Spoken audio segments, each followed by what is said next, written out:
Yoga, done. Thursday, here. Breakfast, ready.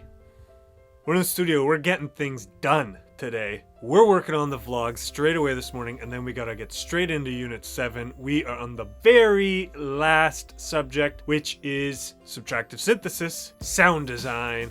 Really exciting stuff for me, and we're having a good time with it. Happy Thursday, almost the end of the week, which means it's almost the beginning of the week. Think about it. Yeah, we're excited. Yoga was awesome this morning. We did yin style yoga, which is where you hold the positions for quite a while. Anyways, we're gonna get straight to work. Talk to you soon. We're all set up for the keys lesson. Just went over the actual assignment, watched the instructor play, and now we're just gonna jump in. This is for G major. We did E minor last week. G major is the relative major of G minor, meaning they share all the same notes in that key. They just start on their respective notes. So we're gonna jump into this and see how we do. What?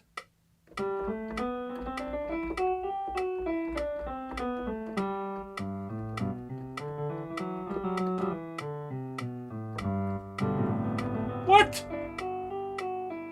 What?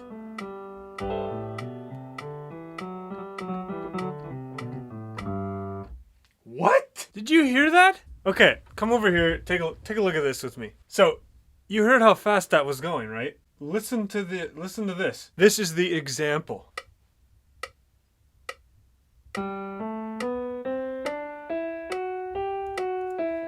You're kidding me. Okay, let's replay this. Listen to how fast this is.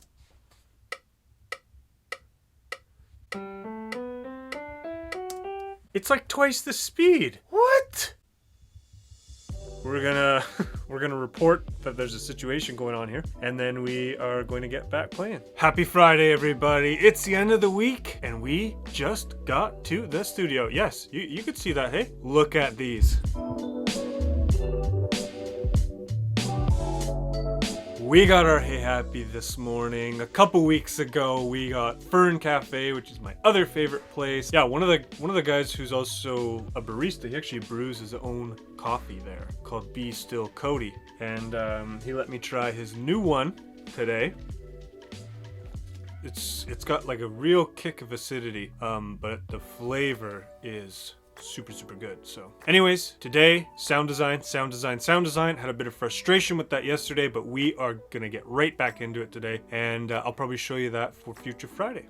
All right, let's go. Smashed the homework for Unit 7, all the assignments done, all the lessons done. I'm gonna show you what we did tomorrow for the sound design assignment. I actually found it quite challenging. However, instead of recreating in one synth, I've been recreating the sounds in 4 of my favorite synths. So going above and beyond for these projects. I'd show you today, but Becca had a car situation, and long story short, her car is gone, and we gotta go look at some cars, so that's what we're gonna do. All right, talk to you tomorrow. Good morning, everybody. It is Saturday. We just got to the studio. We went for a nice big walk downtown today, and then since Becca's borrowing my car because her car is gonzo, we're in the studio now. We've got a little project pulled up, and I am going to continue my journey of sound design and demystifying subtractive synthesis. The things we're learning so far, it's not anything crazy, but it's almost like a foreshadowing to truly knowing what I'm doing within these synthesizers. That's pretty cool in my opinion. So let's just jump on here, and I'll kind of show you what I did, and that'll help kind of continue to demystify some of this sound design. All right, let's go. I guess this is kind of my future Friday on a Saturday. Really, I just wanted to show you this, and yeah, like I said, continue to work towards demystifying sound design. I'm not a big sound designer by any means. I'm venturing into quite a few new genres as I just experiment and grow as a producer. I found that pretty much every trance sound you could think of is already available. I'm kind of working towards doing this trance 2.0 mixed with like the beautiful uplifting feel of trance melodies, but also we're adding in bass music. And if you saw my track for Whip Wednesday, we're getting even crazier. This is the 3rd sound recreation assignment, and I had a lot of fun with it. We're really only required to use one of the basic synths they suggest Serum. Serum you can get on Splice. You can rent to own it. I've already done that. I already own it. But I own a lot of synths, if I'm honest. And so, yeah, you're only required to recreate it once. I've recreated all 3 assignments on my 4 favorite synths. In this particular case, one of them, the LFO, I can't get it to work in the same way that it does with the other ones. So without further ado, let's jump into some of this sound design. All right, so here we go. I'll unfreeze Serum, we'll open it up, and here it is. First, let me play the audio reference. You get it. Now let's go back to Serum. Let me solo Serum, and we'll take a listen.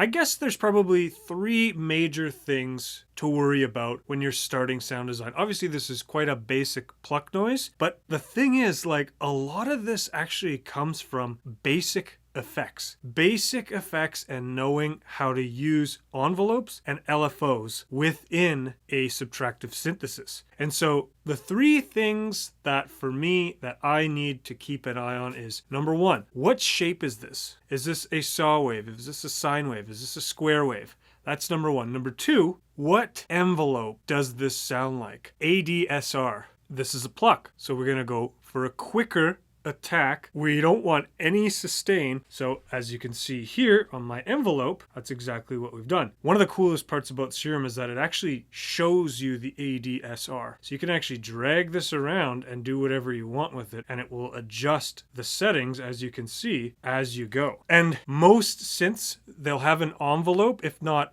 labeled. Envelope 1 will actually control the oscillator amplitude. So usually you have some sort of envelope amp, and that is the one that is controlling the shapes of your oscillators, whether it's going to be a pluck, whether it's going to be a long drawn out pad, etc., etc. The third thing is filter. Subtractive synthesis is really all about the filter and how you can control the filter in different ways. For example, watch what the filter does when I press play.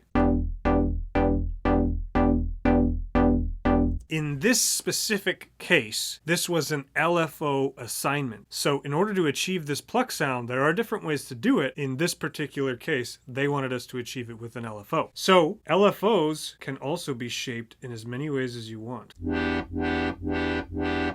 And the sound just follows the shape of your LFO within this window. So for me, I knew this was a pluck. I wanted it to basically hit hard and then fade out, much like a pluck does, right? So now what it comes down to is applying the LFO and or the envelope to your different settings. So if you see here, I have LFO1 clicked, and you can see that there's this little modulator on the cutoff. That is my LFO modulating the cutoff frequency. So if you come down here and you have settings like rate, rise, delay, and smooth. BPM, anchor, trigger mode, and you can basically, what I would suggest is just playing around with all these options and listening to what they do. This is the essence of subtractive synthesis and how to achieve these sounds. Maybe that doesn't seem all that helpful, but for me, the real work, the real understanding happens when I just fiddle around with this. Too many times I've wanted to create a sound when really I was more so in the idea phase. What I've learned for myself is that I need to wear a different hat when I'm in the studio. When I'm doing stuff like this, I am wearing my sound design hat. There's no room here for making a track. This is specifically time for sound design. My biggest advice to you for this, very, very basic explanations, but that's where you start. You know, we can't all be Virtual Riot right off the bat, you know what I mean? So start at those basic things and start using your modulation by dragging that on top of one of those and seeing what it does. For me, taking that time to experiment is not something that I am used to doing. That's what Icon has us doing. It has us starting